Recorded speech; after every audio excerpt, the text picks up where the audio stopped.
What's up, you guys? Sean Ross Sapp. Welcome to Fightful. Here with a name you know. How could you not?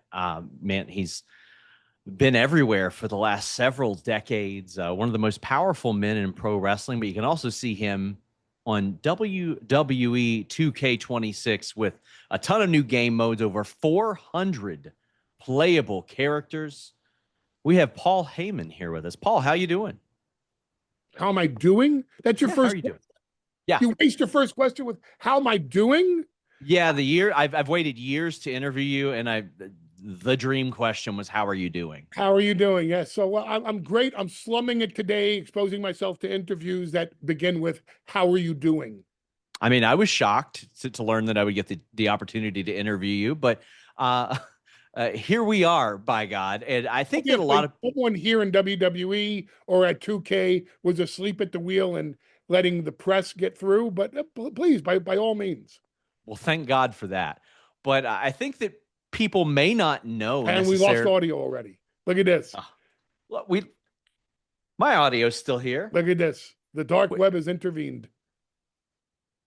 we still got audio. Can you hear me? Oh, now I can hear you. There we go. There we go. I think maybe a lot of people don't understand the experience of which you have with video games per se. Like, you've written storylines for video games in the past. Like, how was that for you? How were you even approached for such a thing? And how did you find that compared to writing general wrestling programming?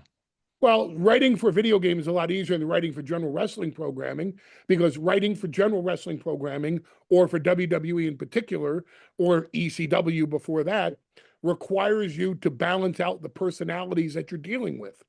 So if you're writing for a Brock Lesnar or a Roman Reigns or a CM Punk or a Braun Breaker or a Stone Cold Steve Austin or Dwayne The Rock Johnson or Triple H, Paul Levesque, or whomever, if you're writing for these people, you have to understand their personalities. You have to collaborate with them. They may not like a tactic that you approach. They may not like a word that you use. They may not like a storyline that you have in mind.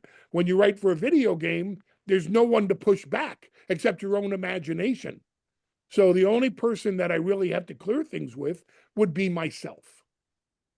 And I mean, obviously, you got such a wealth of experience in writing things like that. Were there maybe stories, ideas that you sort of had stashed away, or you were like, man, I always kind of wanted to do that, that maybe you weren't able to, that you got to execute that way?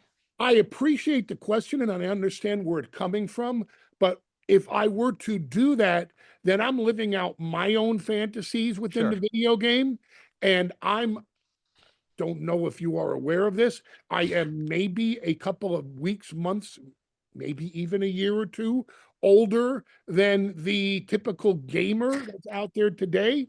So because of that, I try not to play to my own fantasy booking. I try to play to the audience's fantasy booking, and not just the WWE audience, but the video game audience itself, because I would like to steal people from other video game franchises. I'd like to entice people to not play Fortnite, but to play WWE 2K26. I would like to entice people not to play Call of Duty, but to play WWE 2K26. So it's not just a matter of, ooh, what would happen if I put Lou Thez and Bruno Sammartino and Brock Lesnar in a triple threat match together?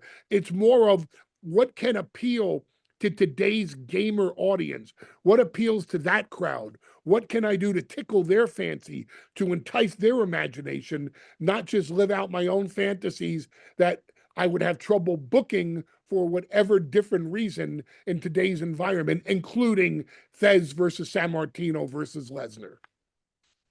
As I mentioned, I think a lot of people maybe don't realize the experience of which you have with games. I know you did a lot of the, like, viral marketing for games in the past as well, with look like all of that, and of course you had the ECW video game deal. So you have dealt with multiple publishers, developers, and eras of video games. How has that sort of evolved for you over the last maybe 30 or so years? Well, the same way the video game industry has evolved on a daily basis.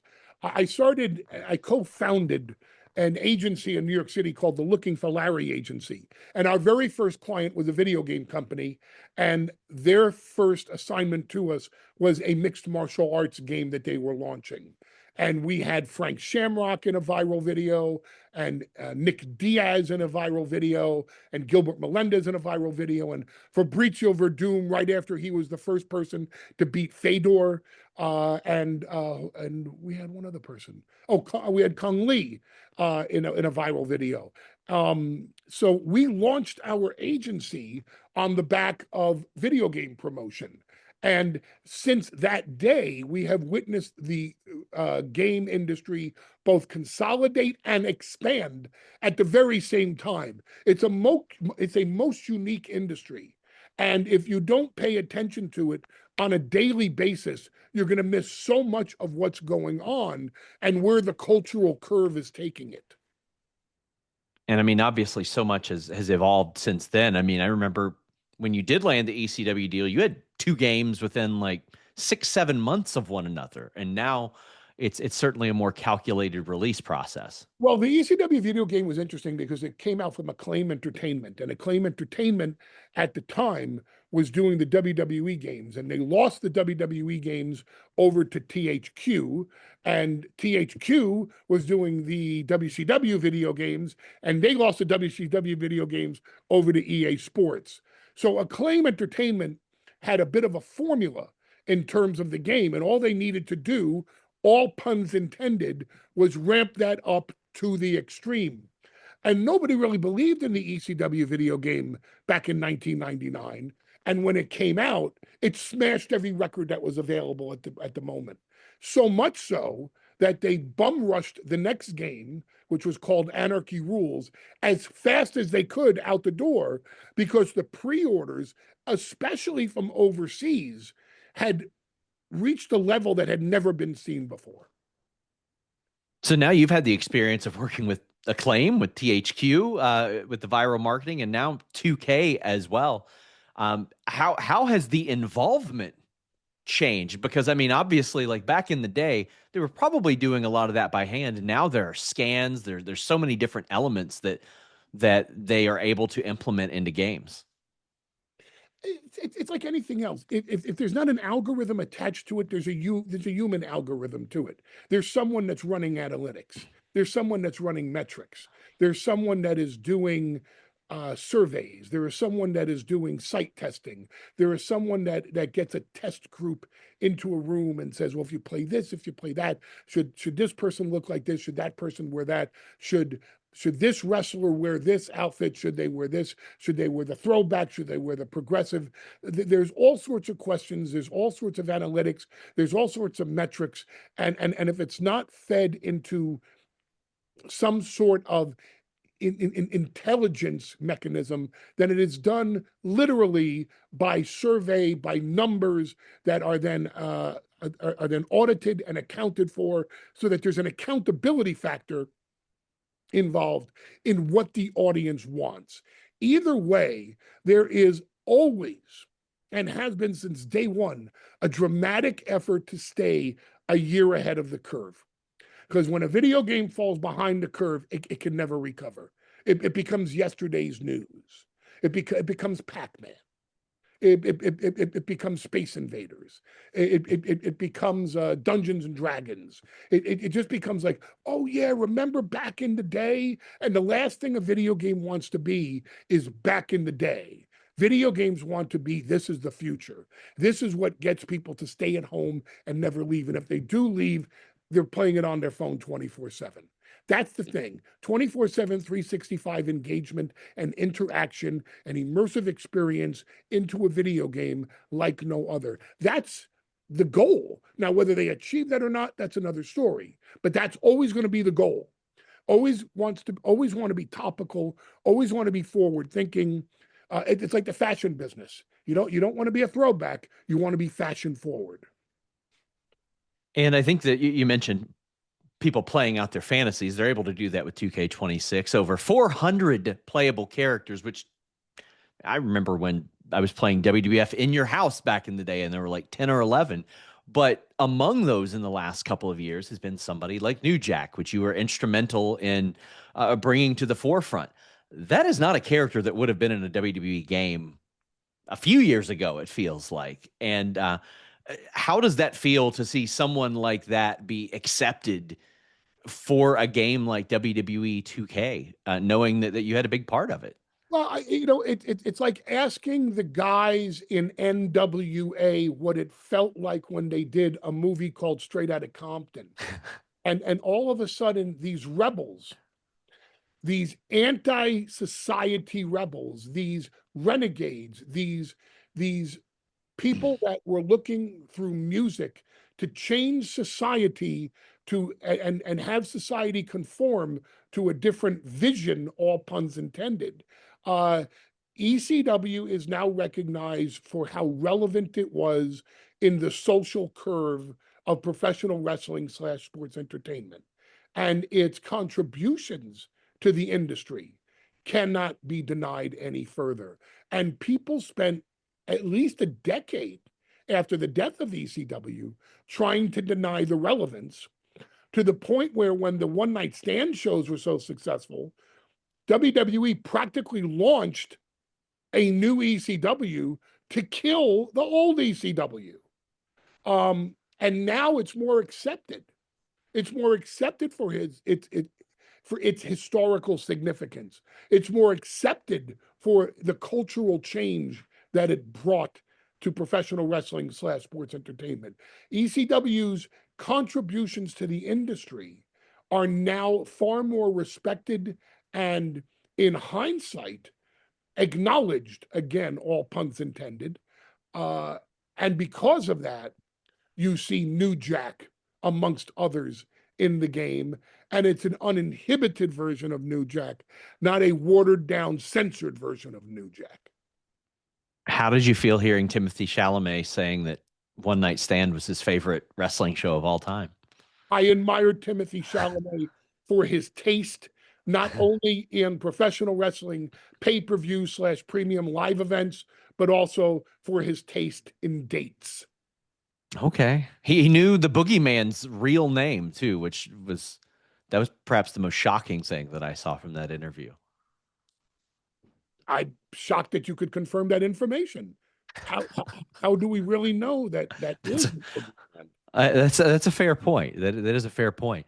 You've mentioned in the past that sometimes when you would advocate for somebody, you would kind of scale it back a little bit because it would have the reverse effect. Now you are known as the most powerful advocate in general.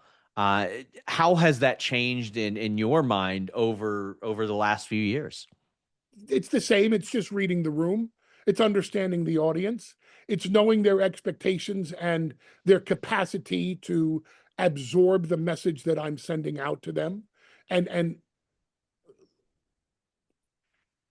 never tripping over the wire of credibility in that if you overhype it, then they know that you are by definition going to overpromise and underdeliver, and the whole idea is to underpromise and overdeliver.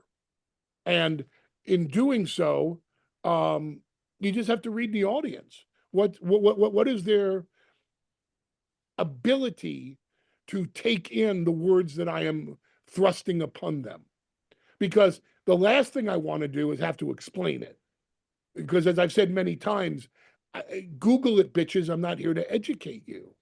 And so the education that I bestow upon them with the wisdom that I share has to be in a manner that is easily accepted and not one that afterwards they have to go, what did he mean?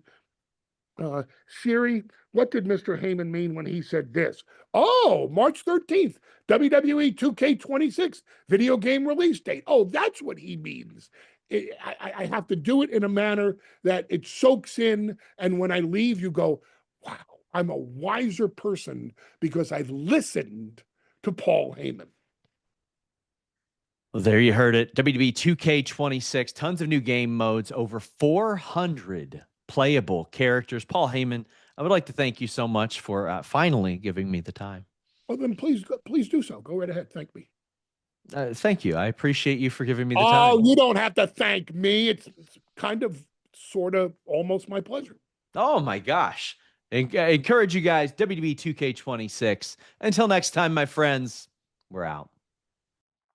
I've told you about all the ways that nordvpn.com/fightful is beneficial to wrestling fans. And that's just on the basic tier. It works on all devices, all operating systems, allows you to change your virtual location to appear from anywhere. But there's so many more other features. You can keep your files protected with a private cloud.